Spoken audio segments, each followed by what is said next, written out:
لله الحمد لله رب العالمين وسبحان الله العظيم ولا حول ولا قوة إلا بالله العلي العظيم نحمده ونستعينه ونستغفر ونعوذ بالله من شرور أنفسنا ومن سيئات أعمالنا وأشهد أن لا إله إلا الله وحده لا شريك له وأشهد أن محمدا عبده ورسوله اللهم صل على محمد وعلى آل محمد كما صليت على إبراهيم وعلى آل إبراهيم اللهم بارك على محمد وعلى آل محمد كما باركت على إبراهيم وعلى آل إبراهيم إنك حميد مجيد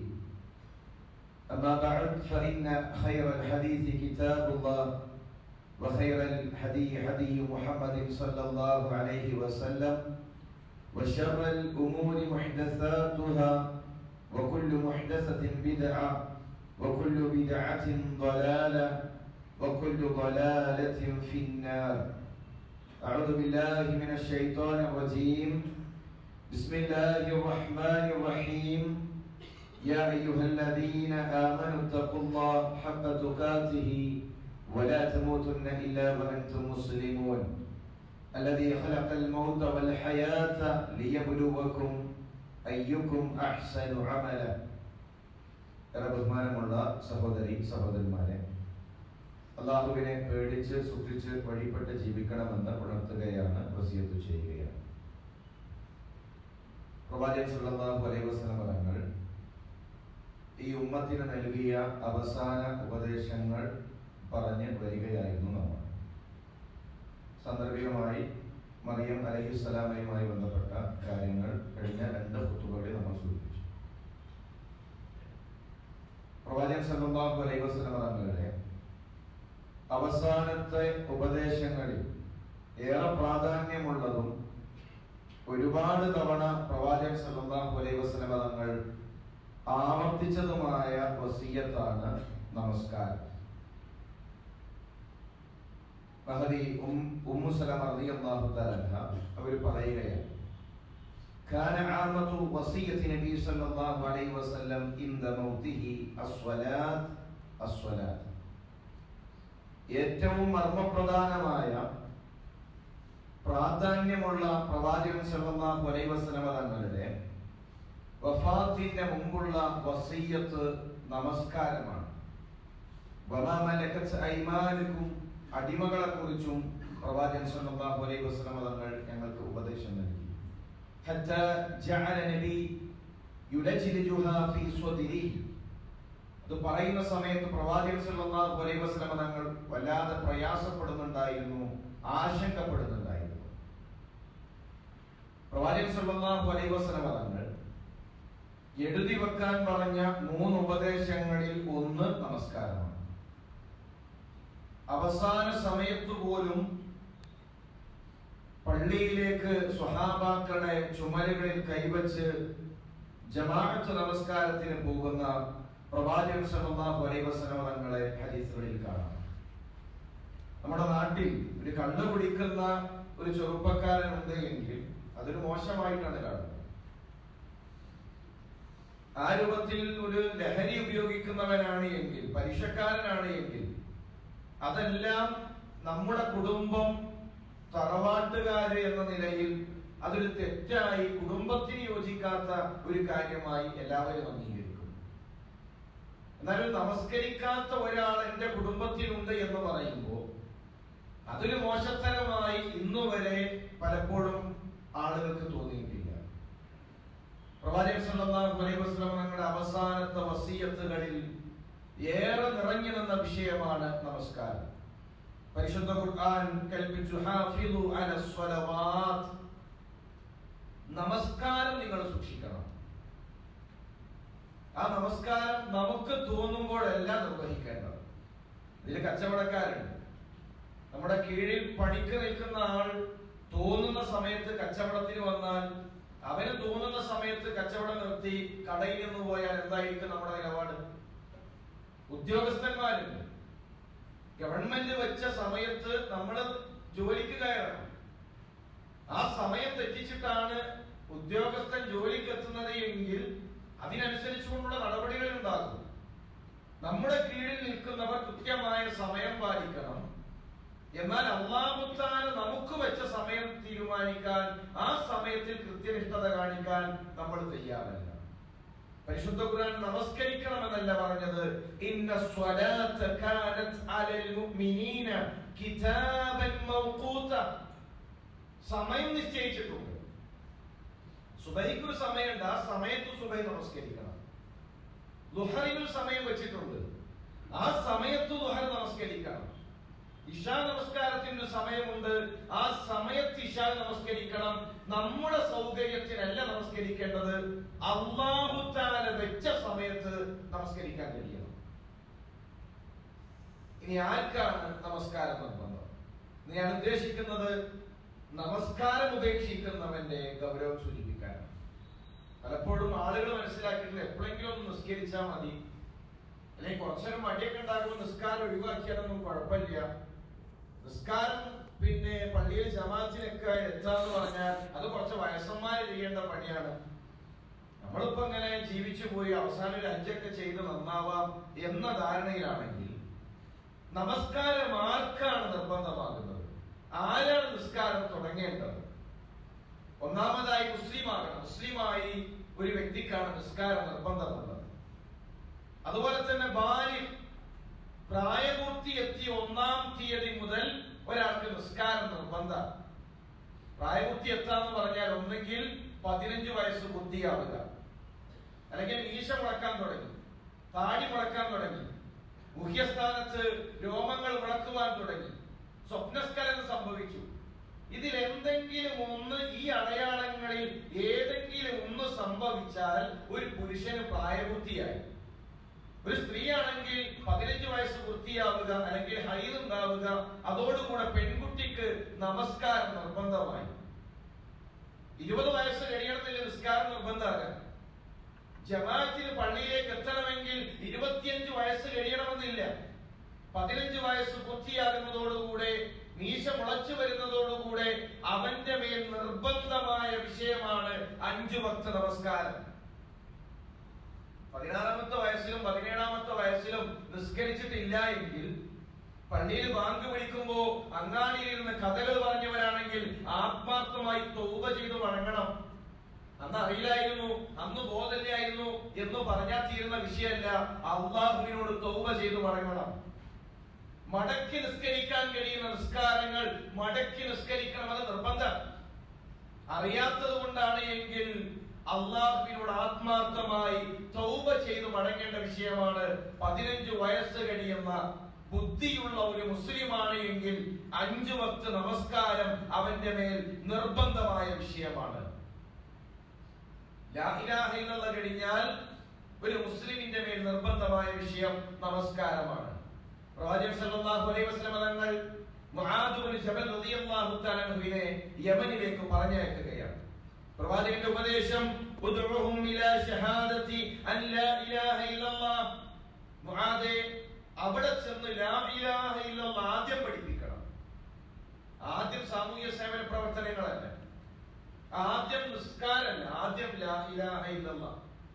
ആ ലാ ഇലാഹ ഇല്ലല്ലാഹ് ശരിയാകാതെ നിസ്കാരം, നോമ്പും, ഹജ്ജും, സക്കാത്തും ഒന്നും കാര്യമില്ല. ആദ്യം ലാ ഇലാഹ ഇല്ലല്ലാഹ് യമനുകാരെ പഠിപ്പിക്ക്, അള്ളാഹുവിന്റെ റസൂലിനെ പഠിപ്പിക്ക്. അത് അവർ അംഗീകരിച്ചോ?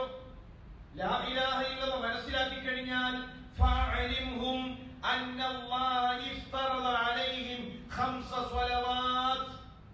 ലാ ഇലാഹ ഇല്ലല്ലാഹ് മനസ്സിലാക്കിയാൽ അവരോട് പറ, 5 വക്ത് നിസ്കാരം നിർബന്ധമാണ്.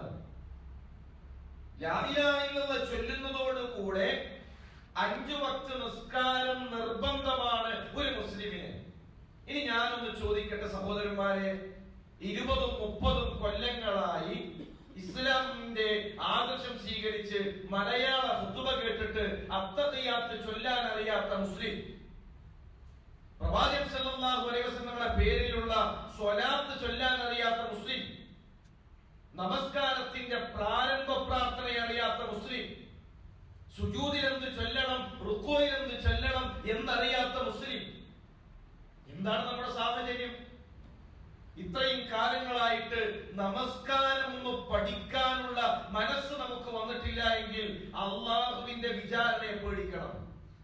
ലാ ഇലാഹ ഇല്ലല്ലാഹ് കഴിഞ്ഞാൽ രണ്ടാമത്തെ വിഷയം നമസ്കാരം. ഇത് പഠിച്ചിട്ട് മതി ബാക്കിയല്ലോ. ഇംഗ്ലീഷ് ഭാഷ നമ്മൾ പഠിച്ചില്ലേ?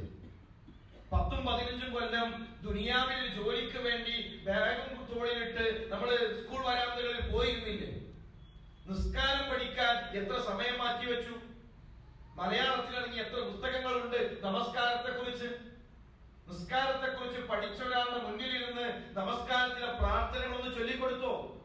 സഹോദരന്മാരെ, രണ്ടാമത്തെ വിഷയം നമസ്കാരമാണ്. ആദ്യം അല്ലാഹു തആല വിചാരണ ചെയ്യുന്നത് നമസ്കാരമാണ്. ഇന്ന അവ്വല മാ യുഹാസബു ബിഹിൽ അബ്ദ് യൗമൽ ഖിയാമത്തി സ്വലാത്തുഹു. ആദ്യം അല്ലാഹു തആല ഒരു അടിമയോട് വിചാരണ നടത്തുന്നത് അവന്റെ നമസ്കാരമാണ്. സുമ്മ സാഇറുൽ അഅമാൽ തജ്രി അലാ ഹസ്ബി ദാലിക്. ബാക്കിയുള്ള കാര്യങ്ങൾ, ആ നിസ്കാരം റെഡിയാണോ? നിസ്കാരം റെഡിയാണെങ്കിലേ സക്കാത്തുള്ളൂ. നിസ്കാരം റെഡിയാണെങ്കിലേ ബാക്കി നോമ്പുള്ളൂ. ബാക്കിയുള്ള അമലുകൾ നമസ്കാരത്തിനനുസരിച്ചിരിക്കും. നിസ്കാരം ഒന്ന് റെഡിയാക്കണം. മുസ്ലിമായ ഒരു മനുഷ്യന് നിസ്കാരത്തിലെ പ്രാർത്ഥനയുടെ അർത്ഥം അറിയണം. എന്താ ഞാൻ റുക്കൂയിൽ ചെല്ലുന്നത്? ഒരു ദിവസം 5 നേരം വന്ന് ചെല്ലുന്ന ഒരു യാന്ത്രിക പ്രവർത്തനമല്ല നിസ്കാരം. നിസ്കാരത്തിന് ആത്മാവുണ്ട്. നിസ്കാരത്തിന്റെ റുക്കൂയിലെ പ്രാർത്ഥനയുടെ അർത്ഥം പഠിക്കണം. സുജൂദിൽ എന്താ ഞാൻ എന്റെ റബ്ബിനോട് പറയുന്നത് പഠിക്കണം മുസ്ലിം. നിസ്കാരത്തിന് കൈകെട്ടി ഒരു പ്രാരംഭ പ്രാർത്ഥന, സഹോദരന്മാർ, അത് പഠിക്കാൻ 10 മിനിറ്റ് തികച്ചു വേണ്ട. ഒരൊറ്റ വരിയിൽ ഒതുങ്ങുന്ന പ്രാരംഭ പ്രാർത്ഥനകളുണ്ട്. ഇത്രയും കാലമായിട്ട് പ്രാരംഭ പ്രാർത്ഥന അറിയാത്തവർ. അതുകൊണ്ട് പ്രിയമുള്ളവരെ, വളരെ ഗൗരവത്തോടുകൂടെ നാം ഈ വിഷയം വിചാരണ നടത്തേണ്ടതാണ്. ഇനി നിസ്കാരം ഉപേക്ഷിക്കാന്ന് പറഞ്ഞാൽ എന്താ അവന്റെ ഇസ്ലാമിന്റെ ഒരു സ്ഥാനം? നമുക്കെല്ലാവരും പിന്നെ മുസ്ലിം പേരുള്ള എല്ലാവരും മുസ്ലിമീങ്ങളാണ്, നമ്മൾ അങ്ങനെ തന്നെ കാണണം. എന്നാൽ അല്ലാഹുവിന്റെ കോടതിയിൽ നമസ്കാരം ഉപേക്ഷിക്കുന്നവന്റെ സ്ഥാനമുണ്ട്. മൻ ജഹദ വുജൂബ സ്വലാത്ത് കുഫ്റുൻ.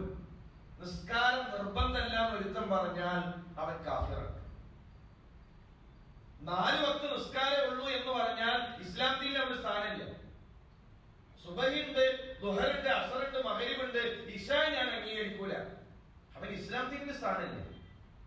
5 വക്ത് നിസ്കാരം അംഗീകരിക്കണം.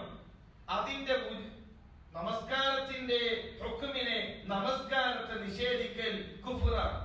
വകദാ താരികുഹാ തഹാവുനൻ വകസ്റൻ. മടി കാരണം നിസ്കരിക്കാത്തവൻ. തീരെ നിസ്കാരമില്ല, 5 വക്ത് നിസ്കാരമില്ല, സുബഹിക്ക് പള്ളിയിലില്ല, ഒരു നിസ്കാരം ഓർക്കില്ല, ആരോഗ്യം നല്ല ആരോഗ്യമുണ്ട്, നിസ്കരിക്കാൻ മതിയോ? നിസ്കരിക്കാൻ പ്രയാസാണ്. അത്തരക്കാരന്റെയും ഹുക്മ് കുഫ്റാണ്. ഫഇൻ കാന ജാഹിലൻ യുഅല്ലം.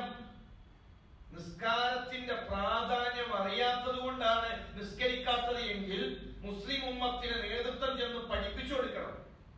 കുടുംബത്തിൽ ഒരു കുട്ടി നിസ്കരിക്കാത്തവനുണ്ട് എങ്കിൽ, മഹല്ലിൽ ഒരു കുട്ടി നിസ്കരിക്കാത്തവനുണ്ട് എങ്കിൽ, പ്രാധാന്യം അറിയാത്തത് കൊണ്ടാണ് എങ്കിൽ പഠിപ്പിച്ചു കൊടുക്കണം. പഠിപ്പിച്ചു കൊടുത്തിട്ടും അവൻ നിസ്കരിക്കുന്നില്ല എങ്കിൽ 3 ദിവസം അവനോട് തൗബ ചെയ്യാൻ പറയണം. തൗബ ചെയ്തിട്ടില്ല എങ്കിൽ 3 ദിവസം ചെന്ന് പഠിപ്പിച്ചു കൊടുത്തു, എന്നിട്ടും നിസ്കാരമില്ല എങ്കിൽ ഫിൽ ഹയാത്ത്, അവൻ ജീവിച്ചിരിക്കുന്ന സമയത്ത് ലാ യഹില്ലു ലഹു സിവാജ്, അവനൊരു മുസ്ലിമായ പെൺകുട്ടിയെ കല്യാണം കഴിപ്പിച്ചു കൊടുക്കാൻ പറ്റില്ല. നിസ്കരിക്കാത്തൊരു ചെറുപ്പക്കാരന് മുസ്ലിമായ ഒരു പെൺകുട്ടിയെ കല്യാണം കഴിപ്പിച്ചു കൊടുക്കാൻ ഇസ്ലാമിക ശരീഅത്ത് അനുവദിക്കുന്നില്ല. ആർക്ക് പ്രയാസായാലും ദീന് തുറന്നു പറയണം. ദീനിന് മറച്ചു വെക്കാൻ ഒരു വിഷയമല്ല. നിസ്കരിക്കാത്തൊരുത്തന് മുസ്ലിമായ ഒരു പെൺകുട്ടിയെ കല്യാണം കഴിപ്പിച്ചു കൊടുക്കാൻ ഇസ്ലാമിക ശരീഅത്ത് അനുവദിക്കുന്നില്ല. കല്യാണം കഴിഞ്ഞ് ഇസ്ലാമിക നിയമപ്രകാരം കല്യാണം കഴിഞ്ഞ് ഭർത്താവ് നിസ്കരിക്കാത്തവനാണ് എങ്കിൽ ഭർത്താവിനോട് പറയണം. ഏറ്റവും സൂക്ഷ്മമായ അഭിപ്രായം നമസ്കാരം നിർബന്ധമല്ല എന്ന് പറയുന്ന ഭർത്താവാണ് എങ്കിൽ, നമസ്കാരത്തെ കുറിച്ച് ബോധമില്ലാത്ത ഭർത്താവാണ് എങ്കിൽ ഇദ്ദയുടെ കാലം അവൾ കാത്തിരിക്കണം. അതിനിടയിൽ അവൻ നമസ്കരിച്ചിട്ടില്ലെങ്കിൽ ആ പെണ്ണ് ആ വിവാഹം മോചനം തേടലാണ് അവൾക്ക് ഏറ്റവും ഹൈറായത്. കഴിഞ്ഞില്ല,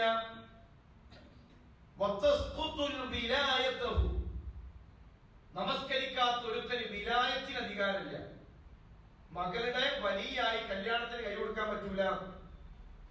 സ്വന്തം മകളുടെ വലിയാകണമെങ്കിൽ വലിയന്റെ യോഗ്യത നിസ്കാരം ഉണ്ടാക്കണം. അതുപോലെ തന്നെ ഹലാനത്ത് നഷ്ടപ്പെടും. ഹലാനത്ത് എന്ന് പറഞ്ഞാൽ ഒരു യതീമായ കുട്ടിയുടെ ചുമതല ഏറ്റെടുക്കൽ. അതിനുള്ള യോഗ്യത നിസ്കാരമുള്ളവനാകണം. ഏതെങ്കിലും ഒരുത്തനല്ല ഒരു യതീമായ കുട്ടിയുടെ കാര്യങ്ങൾ ഏറ്റെടുക്കേണ്ടത്. വലായരി, അവൻ അനന്തര സ്വത്ത് കിട്ടൂല. ബാപ്പ മരിച്ചു, മകന് നിസ്കാരമില്ല എങ്കിൽ ആ നമസ്കാരമില്ലാത്തവന് അനന്തര സ്വത്ത് ഇസ്ലാമിലില്ല. നമസ്കരിക്കുന്ന മുസ്ലിമിനാണ് അനന്തര സ്വത്ത്. നമസ്കരിക്കാത്തവന്റെ ഹുക്മ് ലാ യഹില്ലു ലഹു ദുഖൂലൽ മക്ക, മക്കയിൽ പ്രവേശിക്കൽ അവന് ഹറാമാണ്.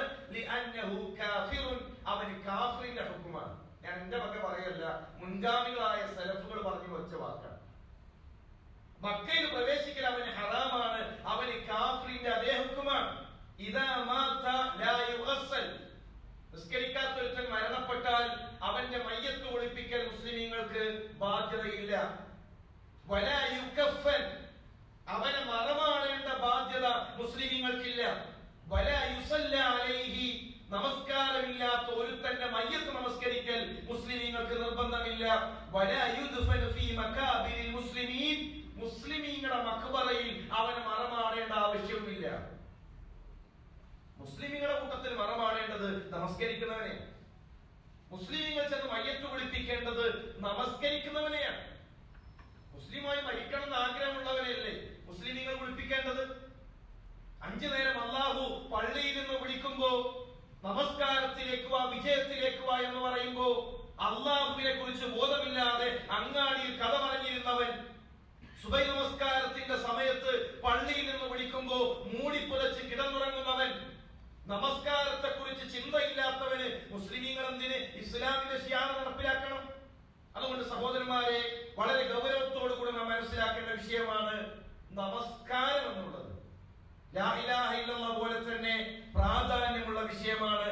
വലാ യുദ്ആ ലഹു ബിർറഹ്മ, അത്തരം ആളുകൾക്ക് റഹ്മത്തിന് വേണ്ടി പ്രാർത്ഥിക്കരുത്.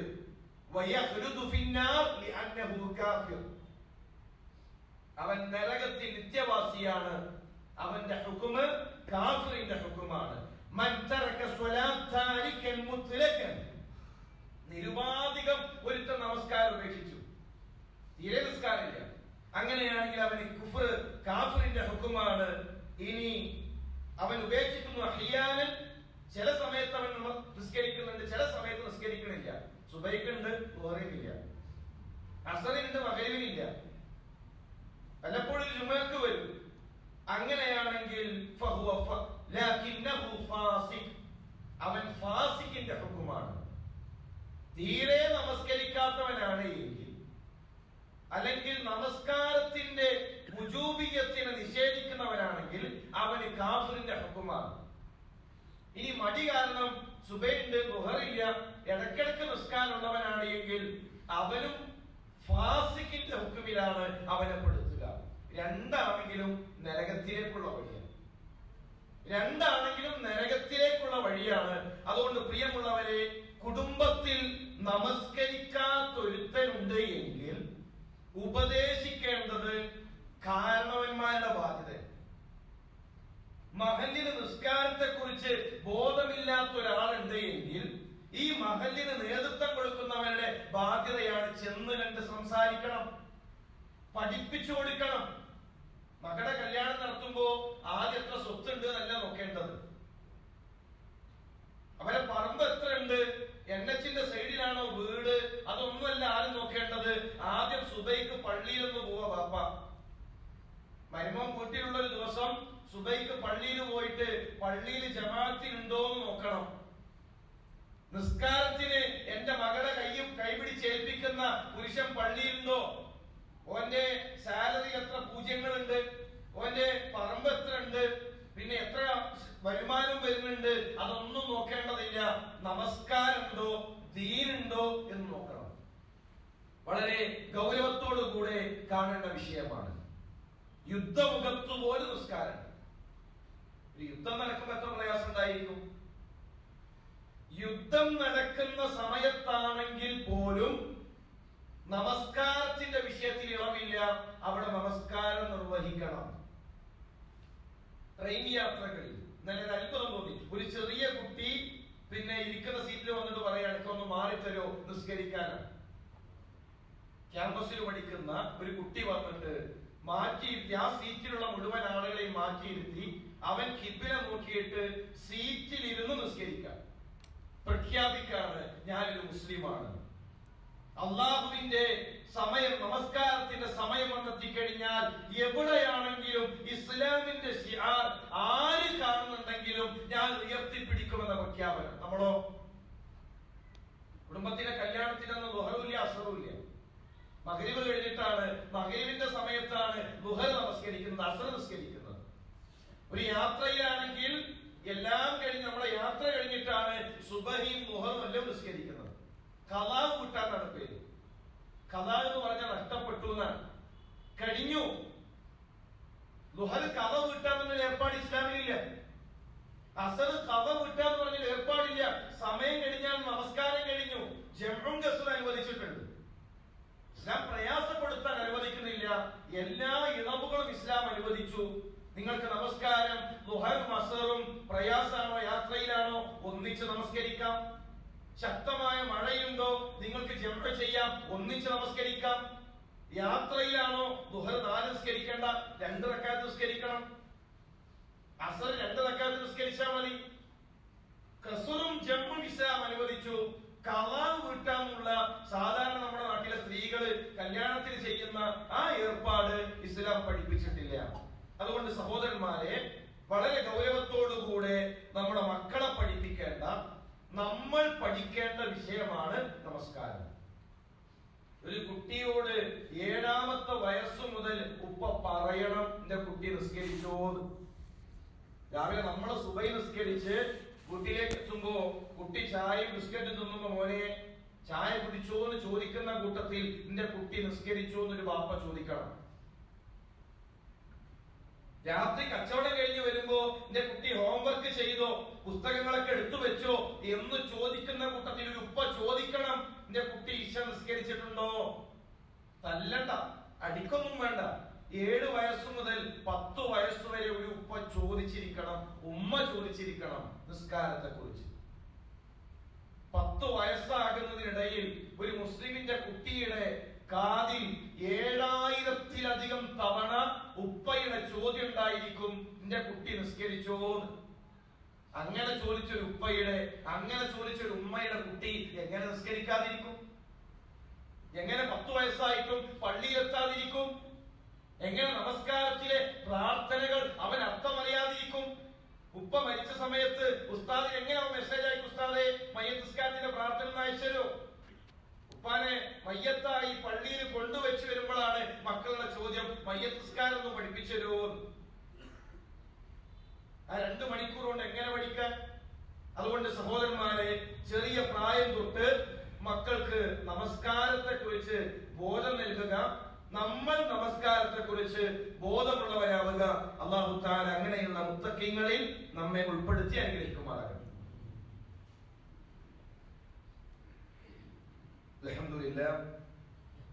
അൽഹംദുലില്ലാഹി റബ്ബിൽ ആലമീൻ വസ്സലാത്തു വസ്സലാമു അലാ റസൂലിഹിൽ അമീൻ വഅലാ ആലിഹി വസഹ്ബിഹി അജ്മഈൻ. അമ്മാ ബഅദ്. ഞാൻ സൂചിപ്പിച്ചു വന്നത് നമസ്കാരത്തിന്റെ പ്രാധാന്യമാണ്. ഒരിക്കലും ജമാഅത്ത് നമസ്കാരം നാം നഷ്ടപ്പെടുത്തരുത്. പരമാവധി നേരത്തെ പള്ളിയിലെത്തി നമസ്കാരത്തെ പ്രതീക്ഷിച്ചുകൊണ്ടിരിക്കുക. പ്രവാചകൻ സല്ലല്ലാഹു അലൈഹി വസല്ലം എന്ന് പറഞ്ഞു, ലാ യസാലുൽ അബ്ദു ഫീ സ്വലാത്തി മാ കാന ഫീ മുസല്ലാഹു യൻതദിറു സ്വലാ. പള്ളിയിലെത്തി നമസ്കാരത്തെ പ്രതീക്ഷിച്ചിരിക്കുന്ന സമയം അവൻ നമസ്കാരത്തിലാണ്. 55-നാണ് ഇക്കാമത്തെങ്കിൽ 54-ന് വീട്ടിൽ ഇറങ്ങലല്ല. ഈ ആ കറക്റ്റ് പിന്നെ ക്ലോക്കിൽ ആ ശബ്ദം വരുന്ന സമയത്താണ് പള്ളിയിൽ എത്തലല്ല. കുറച്ച് നേരത്തെ പള്ളിയിലെത്തി സുന്നത്ത് നമസ്കരിച്ച് നമസ്കാരത്തെ പ്രതീക്ഷിച്ചിരിക്കുക. ആ ഇരിക്കുന്ന സമയം അവൻ നമസ്കാരത്തിലാണ്. ആ ഇരിക്കുന്ന സമയത്ത് നമസ്കാരത്തെ പ്രതീക്ഷിച്ച് പള്ളിയിൽ ഇരിക്കുന്ന സമയത്ത് നമ്മൾ കാണാത്ത ചിലർ ഈ പള്ളിയിലുണ്ട്. മലക്കുകൾ അവര് പറയുകയാണ്, അല്ലാഹുമ്മ അഫിർ ലഹു, പടച്ചോനെ ആ ഇരിക്കുന്ന മനുഷ്യന് പുറത്തു കൊടുക്കണേ. ഇർഹംഹു, അല്ലാഹുവേ ഈ മനുഷ്യന് കാരുണ്യം ചൊരിയണേ. ഹത്താ യൻസരിഫ, അവനവിടെ നിന്ന് പിരിഞ്ഞു പോകുന്നത് വരെ. എത്ര സമയം നിസ്കാരം കഴിഞ്ഞിട്ട് പള്ളിയിൽ അതേ സ്ഥലത്ത് തന്നെ ഇരുന്ന് ദിക്ർ ചൊല്ലിയാൽ അപ്പോഴും നമസ്കാരത്തിലാണ്. ബാക്കിൽ പോയി തൂണിൽ ചാരി ഇരുന്നിട്ടല്ല ദിക്ർ, അല്ലെങ്കിൽ പിന്നെ പോയി വേറെ കസേരയിൽ ഇരുന്നിട്ടല്ല ദിക്ർ. തിരിഞ്ഞു പോകേണ്ടതും എഴുന്നേറ്റ് പോകേണ്ടതും ഇമാമാണ്. നിസ്കാരം കഴിഞ്ഞാൽ ഇമാം എന്ത് ചെയ്യണം? ഇമാമ് എഴുന്നേറ്റ് പോകാൻ ഇമാമിന് അനുവാദമുണ്ട്. നമസ്കരിച്ചവർ നമസ്കരിച്ച സ്ഥലത്തു തന്നെ ഇരുന്ന് ദിക്ർ ചൊല്ലിയാൽ അവൻ നമസ്കാരത്തിലാണ്. ആ തിരിഞ്ഞു പോകുന്ന സമയം വരെ. എന്തിനാണ് ഒരുപാട് നന്മകൾ വെറുതെ നഷ്ടപ്പെടുത്തുന്നത്? അതുപോലെ തന്നെ പ്രവാചകൻ സല്ലല്ലാഹു അലൈഹി വസല്ലം പറഞ്ഞു, മൻ തതഹറ ഫീ ബൈതിഹി, ഒരാൾ വീട്ടിൽ നിന്ന് വുദൂ ചെയ്തു, സുമ്മ മശാ ഇലാ ബൈതിൻ മിൻ ബുയൂത്തില്ലാഹ്, എന്നിട്ട് പള്ളിയിലേക്ക് നടന്നു വന്നു. വുദൂ പള്ളിയിൽ വന്നിട്ടല്ല ചെയ്തത്, വീട്ടിൽ നിന്ന് വുദൂ ചെയ്ത് നമസ്കാരം പ്രതീക്ഷിച്ചു വരികയാണ്. ലിയഖ്ദി ഫരീദതൻ മിൻ ഫറാഇലില്ലാഹ്, അല്ലാഹു നിർബന്ധാക്കിയ നിർബന്ധ കാര്യം വീട്ടുന്നതിന് വേണ്ടി എന്ന് പറഞ്ഞാൽ നിസ്കരിക്കാൻ വേണ്ടി. കാനത് ഖത്വതാഹു ഇഹ്ദാഹുമാ തഖുത്തു ഖതീഅതൻ, അവന്റെ ഓരോ കാലടിപ്പാടിലും അവന്റെ പാപങ്ങൾ അല്ലാഹു തആല പൊറുക്കും. വൽ ഉഖ്റാ തർഫഉ ദറജതൻ, അവന്റെ ഓരോ കാലടിയിലും അല്ലാഹു തആല അവന്റെ ദറജകൾ ഉയർത്തും. സഹോദരന്മാരെ, ഓരോ കാലടിപ്പാടുകൾ വെക്കുമ്പോഴും